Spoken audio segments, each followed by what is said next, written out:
You guys.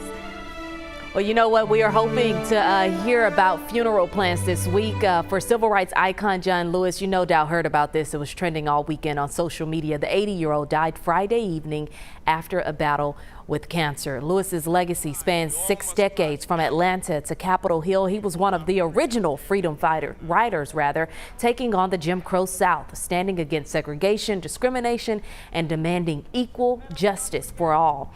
A huge memorial is growing this morning in Atlanta. Flowers, balloons, his famous quotes on signs.